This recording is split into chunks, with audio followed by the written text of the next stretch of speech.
Okay students, इसकी पिछले part में मैंने जहाँ पढ़ाया था ये पार्ट जो है थर्ड है और हम लोग देखेंगे basic properties of elementary charge. The electric charge has three basic property.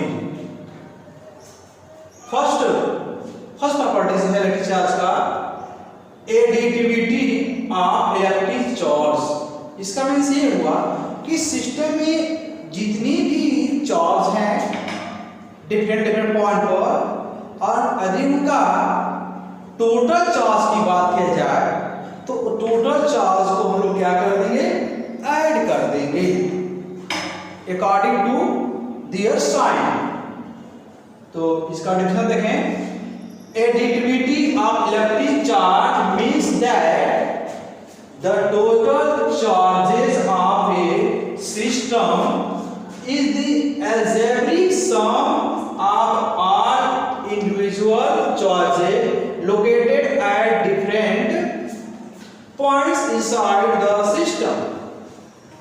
System में जितनी भी चार्ज हैं, इंडिविजुअल चार्ज हैं, उन चार्जों का यदि टोटल चार्ज की बात किया जाए तो उन टोटल चार्जों को अलजेब्रिक साइन के अकॉर्डिंग क्या कर देंगे, ऐड कर देंगे। ये है additivity of electric charge. For example की बात कर रहे हैं, यदि एग्जांपल में आपके सिस्टम में 4 चार्ज, इफ ये सिस्टम कंटेनिंग 4 चार्जेस, जैसे +4 माइक्रोकूलम, आपका -3 microcoulomb and 7 microcoulomb. If a system containing 4 charges, 4 microcoulomb, -3 microcoulomb और 7 microcoulomb, then its total charge की बात किया जाए, टोटल चार्ज की बात करें हम, टोटल चार्ज क्या करेंगे, वो ऐड कर देंगे। 4 -3 ये हो गया +7, टोटल कितना हो जाएगा आपका, ये 7 और 4 होगा आपका, ये 7 और 4 इसमें ऐड कर दें 11 3 आपका 11 3 में से माइनस कर दें कितना जाएगा, 8 माइक्रोकूलम। ये है एडिटिविटी ऑफ इलेक्ट्रिक चार्ज। मतलब जितने भी सिस्टम में चार्ज होंगे उसको अलजेब्रिक साइन के अकॉर्डिंग क्या करेंगे, ऐड कर देंगे। ये रहा आपका additivity of electric charge. Next जो है चार्ज की प्रॉपर्टी है second, quantization of electric charge. Quantization means ये हुआ कि हम लोग when a glass rod rubbed with silicon, लोग ग्लास रॉड को सिलिकॉन से रब करते हैं तो वन ऑब्जेक्ट से अदर ऑब्जेक्ट में जो 4 टास्क होते हैं इंटीग्रल मल्टीपल के रूप में 4 टास्क होते हैं, जैसे 1 8 2 3 4 5। हमेशा जो है ऑलवेज वन बॉडी से अदर बॉडी में जो 4 ट्रांसफर होंगे वो इंटीग्रल मल्टीपल के रूप में ट्रांसफर होंगे। इसका डेफिनेशन देख लें, quantization of electric charge is the property by virtue of which the charge on a body is integral multiple of a basic unit of charge of an electron or proton represented by means आप समझ गए होंगे। जो quantization of electric charge is the property by virtue of which the charge on a body, किसी body पर जो charge होते हैं integral multiple of A basic unit of charge of an electron और प्रोटॉन रिप्रेजेंटेड बाय, किसी भी body पर जो चार्ज होते हैं ई के मल्टीपल फॉर्म में ही होते हैं, जैसे 1e 2e 3e 4e किसी बॉडी पर चार्ज होंगे ई के मल्टीपल के फॉर्म में ही होंगे। The charge Q on a body is always given by P is equal to NE, where N is integer positive or negative। किसी बॉडी पर charge होंगे ऑलवेज इंटीग्रल मल्टीपल के फॉर्म में होंगे। बॉडी पर चार्ज क्या होगा, बॉडी पर चार्ज होगा आपका +-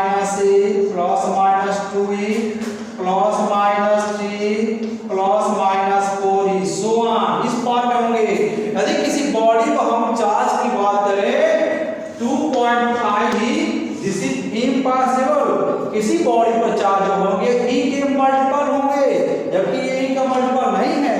इसमें 2.5 देख रहे हैं फ्रैक्शन के फॉर्म में है, ये 0.1 नहीं होगा और 2 इंटीग्रल होना चाहिए, 2 ही होगा, 2.5 नहीं होगा।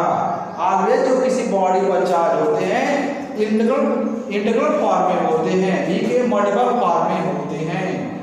अब हमेशा जो है वन बॉडी से अदर बॉडी में जो चार्ज ट्रांसफर होता है वह ई के इंटीग्रल मल्टीपल के फॉर्म में ही ट्रांसफर होते हैं। नेक्स्ट जो है आपके चार्ज की प्रॉपर्टी है conservation of charge. Conservation of charge क्या है? किसी बॉडी में चार्ज जो है क्या था, कंजर्व रहता है, कांस्टेंट होता है, वो चेंज नहीं होता है। तो conservation of charge is the property by virtue of which total charge of an isolated system always remains constant और कंजर्व। किसी भी आइसोलेटेड जो बॉडी होगा, किसी भी आइसोलेटेड सिस्टम को जो चार्ज होता है रिमेंस कांस्टेंट, वो जो है चेंज नहीं होता है, हमेशा कांस्टेंट होता है या कंजर्व होता है। फॉर एग्जांपल इफ यू क्या करते हैं, ग्लास रॉड इज रब विद सिल्क क्लॉथ, जब आप ग्लास रॉड को सिल्क क्लॉथ से रब करते हैं तो बिफोर रबिंग उस पर कोई चार्ज नहीं था, टोटल चार्ज क्या था, 0 था। आफ्टर रबिंग, जितना आफ्टर रबिंग रब करने के बाद जितने रॉड पर पॉजिटिव होंगे उतने ही सिल्क क्लॉथ पर होंगे नेगेटिव होंगे। जितने रब करने के बाद रॉड पर जितने पॉजिटिव होंगे उतने सिल्क क्लॉथ पर होंगे नेगेटिव होंगे। अभी जितना प्लस है उतना ही माइनस है, टोटल चार्ज अभी क्या होगा, 0 होगा। रब करने के बाद भी 0 है, अब बिफोर अभी क्या है, 0 है, मतलब चार्ज है कंजर्व है, कांस्टेंट है। ये चार्ज की तीसरी प्रॉपर्टी है, ये चार्ज की थर्ड प्रॉपर्टी है कंजर्वेशन ऑफ चार्ज। ठीक है, ये रहा चार्ज की प्रॉपर्टी। अब नेक्स्ट देखेंगे comparison of charge and mass. Comparison of charge and mass.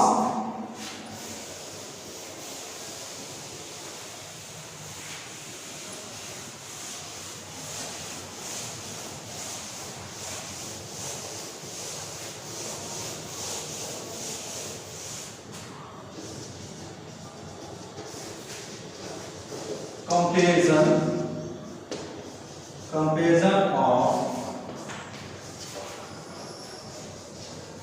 charge and mass। दो कॉलम बनाएंगे, फर्स्ट कॉलम में लिखेंगे चार्ज और सेकेंड कॉलम में होगा मास। और कंपैरिजन में इसकी फर्स्ट जो होगा कंपैरिजन का फर्स्ट पॉइंट है इलेक्ट्रिक चार्ज में भी पॉजिटिव नेगेटिव और 0। इलेक्ट्रिक चार्ज में भी पॉजिटिव नेगेटिव और 0। और mass of body is always, कहेंगे first point, mass of a body is always positive. Mass देख रहे हैं वन टाइप्स का है, मास जो है वन टाइप का है, केवल पॉजिटिव मास होता है और चार्ज पॉजिटिव भी हो सकता है, नेगेटिव भी हो सकता है एंड 0 भी हो सकता है।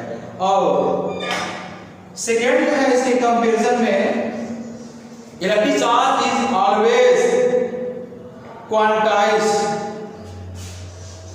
इलेक्ट्रिक चार्ज is always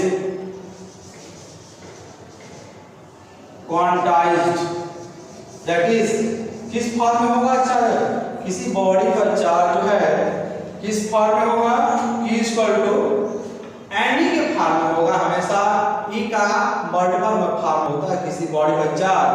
और quantisation of mass not a stabilised,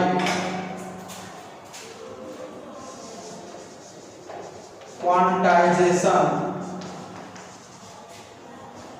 of mass at not stabilized means integral form में, इंटीग्रल मॉडल फॉर्म में मास नहीं होता है। Quantisation of mass is not at stabilised. और ये थर्ड देखेंगे, इसका जो थर्ड जो है कंपैरिजन में charge is strictly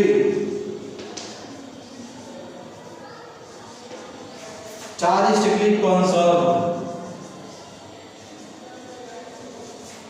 चार्ज होता है ऑलवेज क्या होता है, कंजर्व होता है। Charge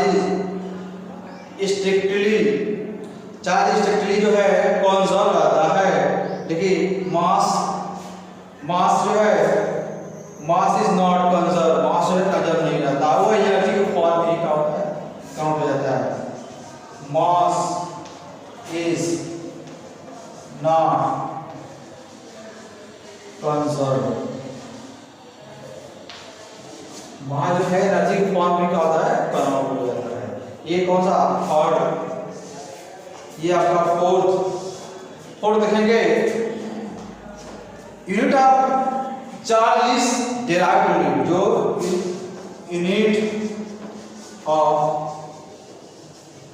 charge is derived unit, जो चार्ज की यूनिट जो होती है वो derived unit होती है। Unit of charge is derived unit और मास की यूनिट कैसे होती है, फंडामेंटल यूनिट ऑफ मास कहेंगे। Unit of charge is derived unit और unit of mass is fundamental unit. Unit of mass is क्या बोलेंगे, फंडामेंटल यूनिट, फंडामेंटल यूनिट।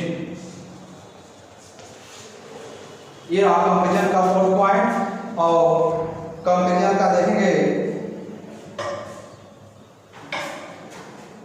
कौन सा पॉइंट है, 3 है, फोर्थ पॉइंट है इसका। ये अब नेक्स्ट जो है फिफ्थ पॉइंट देखेंगे, इसमें सॉल्व के देखेंगे। Charge can not exist without mass, कहेंगे charge can not exist without mass, मतलब charge always comes with mass. अगर चार्ज है तो मास जो है नेसेसरी है, ये चार्ज का मास नेसेसरी है। इससे कहा कि बिना मास के चार्ज एग्जिस्ट नहीं करता है। Charge can not exist without mass और mass can exist without charge. Mass can exist without charge. Mass जो है बिना चार्ज के एग्जिस्ट में रहता है। अगर चार्ज तो मास अवश्य होगा, मास है तो कोई चार्ज का होना जरूरी। ये है and basic difference between charge and mass. अब ये 6 जो है, यहाँ पर 6 जो है पॉइंट दे सकते हैं। 6 पॉइंट जो है, charge carried by a body does not, charge carried by body does not depends upon velocity. Charge carried by body, कौन सा पॉइंट है, 6 point. Charge carried by body does not depend on velocity. लेकिन यहाँ पर मास जो है velocity पर जो है डिपेंड करता है। और किस फार्मूले से डिपेंड करता है मास, ये है कौन सा पॉइंट जो है ये पॉइंट जो है आपका 1 2 3 4 ये 5 ये 6 जो है मास जो है वेलोसिटी के चेंज होने पर चेंज होता है, लेकिन यहाँ पर 4 जो है वेलोसिटी के चेंज होने पर चेंज नहीं होता है। यहाँ पर देखेंगे कॉस किस फार्मूले से मास चेंज होता है, m = m naught upon under root 1 minus v square upon c के स्क्वायर। यहाँ पर m ये जो है m0 रेस्ट का मास है, आफ्टर वेलोसिटी v आपका मास m है and v the velocity of the particle, c the speed of light। किसी बॉडी का यदि बॉडी मोशन करती है तो उस बॉडी का मास जो है इस फार्मूले के अनुसार क्या होता है, चेंज होता रहता है। ये है आपका पार्ट थर्ड। नेक्स्ट पार्ट जो है नेक्स्ट वीडियो बताएंगे, तब के लिए थैंक यू। अब कोई भी डाउट होगा, वीडियो क्लियर नहीं हो रहा है तो हमें आप मैसेज कर दें। ठीक।